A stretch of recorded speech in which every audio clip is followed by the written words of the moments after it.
여러분 안녕하세요. 4월 27일 화요일 아침입니다. 하나님께서 오늘도 참 좋은 날 주셨는데 또 말씀 보며 기도하며 하루 시작하도록 하겠습니다. 오늘 함께 볼 말씀은 출애굽기 19장 16절에서 25절까지 말씀입니다. 셋째 날 아침에 우레와 번개와 빽빽한 구름이 산 위에 있고 나팔 소리가 매우 크게 들리니 진중에 있는 모든 백성이 다 떨더라. 모세가 하나님을 맞으려고 백성을 거느리고 진에서 나오매 그들이 산기슭에 서 있는데 시내산의 연기가 자욱하니 여호와께서 불 가운데서 거기 강림하심이라. 그 연기가 옹기가마 연기같이 떠오르고 온 산이 크게 진동하며 나팔 소리가 점점 커질 때에 모세가 말한즉 하나님이 음성으로 대답하시더라. 여호와께서 시내산 곧 그 산 꼭대기에 강림하시고 모세를 그리로 부르시니 모세가 올라가매 여호와께서 모세에게 이르시되 내려가서 백성을 경고하라. 백성이 밀고 들어와 나 여호와에게로 와서 보려고 하다가 많이 죽을까 하노라. 또 여호와에게 가까이 하는 제사장들에게 그 몸을 성결히 하게 하라. 나 여호와가 그들을 칠까 하노라. 모세가 여호와께 아뢰되 주께서 우리에게 명령하여 이르시기를 산 주위에 경계를 세워 산을 거룩하게 하라 하셨사온즉 백성이 시내산에 오르지 못하리이다. 여호와께서 그에게 이르시되 가라. 너는 내려가서 아론과 함께 올라오고 제사장들과 백성에게는 경계를 넘어 나 여호와에게로 올라오지 못하게 하라. 내가 그들을 칠까 하노라. 모세가 백성에게 내려가서 그들에게 알리니라. 아멘.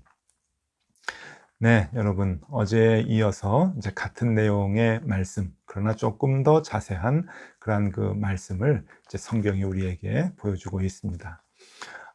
하나님께서 이제 임재하시는 그러한 그 직전 모세에게 여러 가지 조건들을 얘기해 주시는 내용이죠.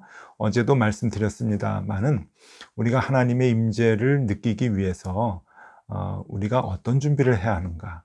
하나님께서 두 가지 명령을 하셨다고 했죠. 너희는 성결해라. 그러니까 성결한 삶을 우리가 살아야 되고 또 하나는 경계를 넘지 말아라. 네, 하나님은 우리의 창조주이시고 아버지이시고 우리의 주님이시다라고 하는 그 경계 우리가 넘지 말아야 할 것이다 하는 것이죠. 자꾸 우리는 우리가 주인이 되려고 합니다. 우리가 우리의 삶의 창조주가 되려고 하죠. 그러니 우리가 하나님을 만날 수 없습니다. 하나님의 임재를 우리가 누리기 위해서는 이 두 가지 성결한 삶 그리고 경계를 넘지 않는 것 다시 마음 깊이 새겨야 할 것입니다. 오늘 하나님이 그것을 한 번 더 이렇게 얘기하시는 걸 보면은 이것이 굉장히 중요한 것 같습니다. 하나님이 이스라엘 백성에게 단단히 일러주시는 내용이 나옵니다. 자, 오늘은 이제 하나님께서 모세를 산 위로 올라오라 해서 이제 만나시게 되는데 그 의미를 또 한번 깊이 생각해 보려고 합니다. 시내 광야로 오게 된 날부터 3일 동안 이제 준비를 하게 되죠. 3일 동안 준비를 해서 3일째 시내산 위에 올라가서 하나님을 만나게 됩니다. 16절 말씀입니다. 셋째 날 아침에 우레와 번개와 빽빽한 구름이 산 위에 있고 나팔 소리가 매우 크게 들리니 진중에 있는 모든 백성이 다 떨더라. 네, 시내 광야에 도착한 지 3일 만에, 그러니까 3일 동안 준비를 하고 이제 드디어 하나님의 임재를 이스라엘의 모든 백성들이 느끼게 되는 것입니다. 눈으로 보게 되고 그리고 귀로 듣는 시청각 교육을 이제 단단히 받게 되는 것이죠. 자, 여기서 3일 만에라고 이제 시간이 나오는데 하나님에게 있어서 이 3일이라고 하는 것은 매우 중요한 의미를 우리에게 주는 것 같습니다. 자, 성경에 나오는 3일 여러 가지가 있죠. 제일 먼저는 아브라함이 아들 이삭을 하나님께 바칠 때 그 제사를 드리러 가는 모리아 산까지 가는 여정이 3일입니다. 3일 동안 가서 아들을 하나님께 제물로 바치는 제사를 드리려고 하죠. 또 예수님께서 십자가에 못 박혀 돌아가셨습니다. 어린 양의 희생제물이 되어서 돌아가셨고 3일 만에 부활을 하셨죠. 그때도 3일입니다. 자, 오늘도 시내 광야에 도착한 지 3일 만에 이제 시내산에 올라가서 하나님의 임재를 느끼게 되는데, 이 3일이라고 하는 것이 공통적인 그 시간이에요. 언제 이렇게 공통적인 이 3일이라고 하는 시간이 나오는가 하면은, 대체적으로 희생, 그리고 죽음, 헌신, 이러한 것이 나올 때 3일이라는 시간이 이제 나타나는 것 같습니다. 요나가 니느웨로 가지 않고 다시스로 가다가 물고기 뱃속에 들어가서 3일 동안 있었죠. 그래서 거기에서 다시금 헌신을 하게 됩니다. 여러분, 이런 모든 것들을 보면은요, 3일이라고 하는 것은 하나님 앞에서 헌신을 위한, 나를 죽이는 그러한 그 시간이 아니겠는가, 그렇게 이제 여겨지게 되는데, 그렇다면은 이것도 상징적 의미가 있는 것 같습니다. 이스라엘 백성이 하나님의 임재 앞에서 이제 자신들을 헌신하고 자신들을 하나님 앞에 내어놓는 이제 그러한 시간이 되겠죠. 그것을 위해서 3일 동안 준비하고, 또 모세가 대표로 시내산에 올라가서 하나님을 만나게 된다라고 하는 것입니다. 자, 지금 사진을 하나 좀 보여드리겠습니다. 여기에 보면은 이제 시내 광야입니다. 여기에서 이스라엘 백성들이 진을 치고 시내 산을 바라보게 되는데, 이제 시내 산이 나오죠. 그래서 그 시내 산 위에서 벌어지는 그 일들에 대해서 이스라엘 백성들이 눈으로 보고 귀로 듣고 했다고 하는 것을 이제 이 광경 속에서 우리가 좀 상상하면 좋을 것 같습니다. 오늘 말씀의 18절 보면은 그때 상황을 이렇게 얘기합니다. 시내산의 연기가 자욱하니 여호와께서 불 가운데서 거기 강림하심이라. 그 연기가 온기가마 연기같이 떠오르고 온 산이 크게 진동하며. 네, 좀 상상이 좀 가시나요? 많은 화가들이 이 모습을 말씀대로 상상해서 이제 그려왔는데, 여러분, 그 중에서 제가 이렇게 쭉 보니까 가장 현실적인, 이 성경과 잘 맞는 그림이 하나 있습니다. 프랑스의 유명한 그 화가죠. 장 레옹 제롬이라고 하는 그 화가가 그린 그림인데 한번 보십시오. 시내 광야에, 그러니까 산 밑에 이스라엘 백성들이, 수많은 백성들이 있고요. 시내 산 위에서 지금 빽빽한 구름 가운데 불로 하나님께서 임하십니다. 아마 소리도 좀 들리는 것 같죠, 여러분? 이스라엘 백성들이 두려워 떨고 있는 모습같이 그렇게 보여집니다. 아마 이러한 모습으로 하나님께서 임재하시고, 그리고 시내산에서 모세에게 말씀하지 않으셨는가, 이제 그렇게 상상이 됩니다. 자, 그럼 하나님은 왜 이스라엘 백성들 앞에 임하셨는가 하는 겁니다. 특별한 의미가 있었다 그랬죠? 어제 도표를 다시 한번 보여드립니다. 이스라엘 백성들이 출애굽을 하고 난 뒤에 하나님의 임재까지 49일이 걸렸다고 했고요. 또 예수님께서 부활하시고 난 뒤에 49일 만에 이제 성령의 강림, 하나님께서 이 땅에 강림하시는 사건이 있었다고 말씀을 드렸습니다. 이스라엘 백성들에게 특별한 헌신이 요구될 때, 그리고 그리스도의 제자들에게 특별한 헌신이 요구될 때 하나님은 임재하셔서 그들에게 말씀하시고, 그들에게 언약을 주시고, 그리고 그들에게 새 힘을 주시는 그러한 임재를 하셨다라고 하는 의미입니다. 여러분, 하나님은 그리스도인들에게 특별한 것을 요구하십니다. 그냥 우리가 예수를 믿는다고 예수를 그냥 쫓아가고 그렇게 살아가는 것이 아니라, 하나님은 우리에게 새로운 것을 요구하고 계시는 것이죠. 요즘에 그 광고하는 것을 보니까요, 특별히 요즘은 뭐 TV를 주로 많이 보는 시대가 아니고 핸드폰이나 이 모바일로 이제 광고까지 이제 접하는 시대인데, 제가 이렇게 그 핸드폰 보면서 모바일 광고들을 많이 보는데, 중고자동차 그 파는 그런 그 광고가 나옵니다. 어떤 여자 모델이 이제 나오는데 이렇게 얘기를 해요. 정말 그렇게 대충 하실 거예요? 하는 그런 이제 멘트가 있습니다. 그러니까 차 가격을 그 중고차 회사에서 이렇게 매겨주니까 정말 그렇게 대충 하실 거예요? 꼼꼼히 해야 된다라고 하는 이제 그러한 얘기인데, 제가 그 카피가 정말 그렇게 대충 하실 거예요? 라고 하는 그 말이 너무 그 마음에 오래도록 남습니다. 여러분, 우리가 예수 그리스도를 쫓아가고 하나님의 자녀라고 얘기하고 신앙생활을 합니다. 그런데 정말 그렇게 대충 하실 겁니까? 신앙생활이라고 하는 것도 하나님께서 우리에게 특별한 것을 요구하시고 새로운 삶을 살도록 이끄시는 것입니다. 그러니까 대충 할 수 있는 것이 아니죠. 하나님은 우리에게 새로운 가치관을 가지라고 합니다. 그것이 신앙생활이죠. 우리가 그리스도인이 됐다라고 하는 것은 그리스도인다운 삶을 살아가는 것인데, 그것은 세상의 가치관을 다 내려놓고 새로운 가치관으로 옷을 입는 것입니다. 요즘 말로 하면은 새로운 세계관을 갖게 되는 것이죠. 삶의 기준이 완전히 바뀌는 것을 의미합니다. 그것을 위해서 하나님께서는 이스라엘 백성들 앞에 임재하셨고, 그것을 위해서 하나님은 성령님으로 이 땅에 강림하셨던 것이죠. 그래서 새로운 그리스도인들에게 마가의 다락방에서 그들에게 말씀하시고 능력을 주셨던 것입니다. 그 능력이 무엇입니까? 무엇을 요구하는 것입니까? 대충 살면 안 된다.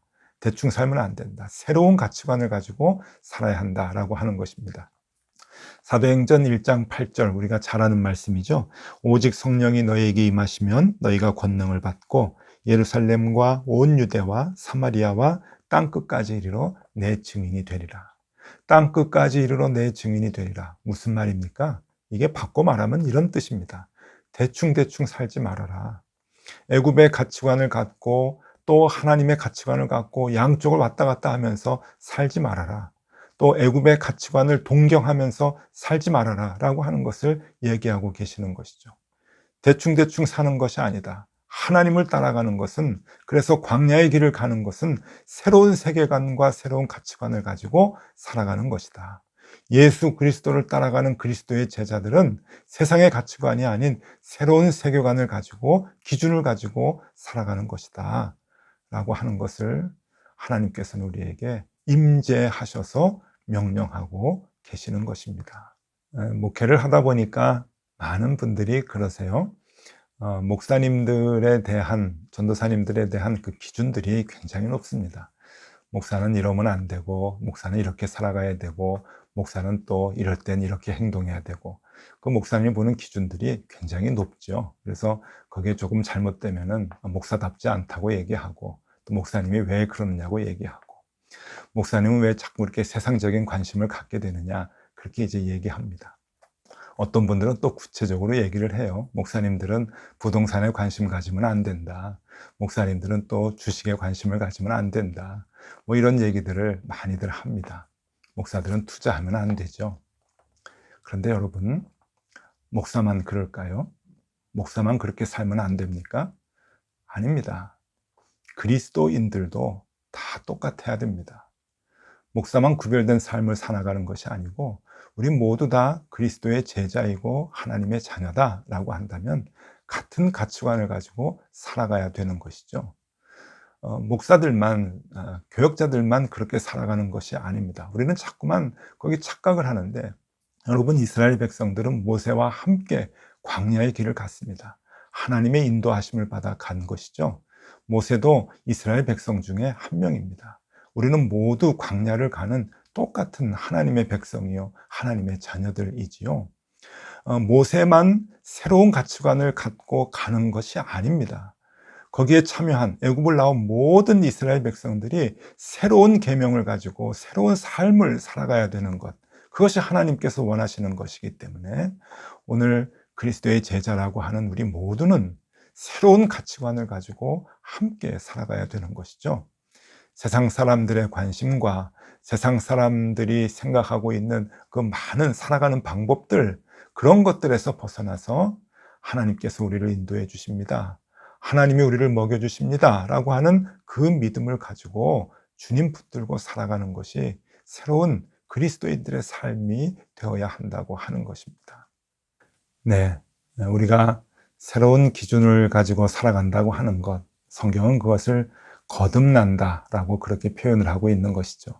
우리가 거듭나게 되면 모든 것을 새롭게 생각하고 새로운 가치관을 가지고 새로운 삶의 기준을 갖고 그렇게 살아가게 되는 것이겠죠. 여기에 목사와 교인의 구분이 어디 있겠습니까? 목사는 앞에 서서 이끌어주는 사람을 의미하는 것이겠고, 또 우리 교인들은 함께 그 광야의 길을 가는 믿음의 가족들이 되는 것이겠죠. 그러니까 우리 모두가 다 새로운 가치관을 가지고, 그러니까 세상이 주는 그런 삶의 방법에 모든 관심을 쏟는 것이 아니라 하나님의 말씀에 우리의 심지를 굳게 세워놓고 우리가 그 말씀대로 살아가고자 하는 것, 그것이 그리스도인들이 가져야 하는 삶의 자세가 되어야 한다라고 하는 것입니다. 여러분, 대충 하시면 안 됩니다. 정말입니다. 우리는 대충 양쪽 다리 걸쳐놓고 교회에서는 말씀대로 또 사회 나가면 세상의 방법대로 그렇게 살아가면 안 됩니다. 그러면 하나님 만나지도 못할 뿐더러 여러분, 우리가 원하는 하나님께서 예비해 주신 그 가나안 들어갈 수 없습니다.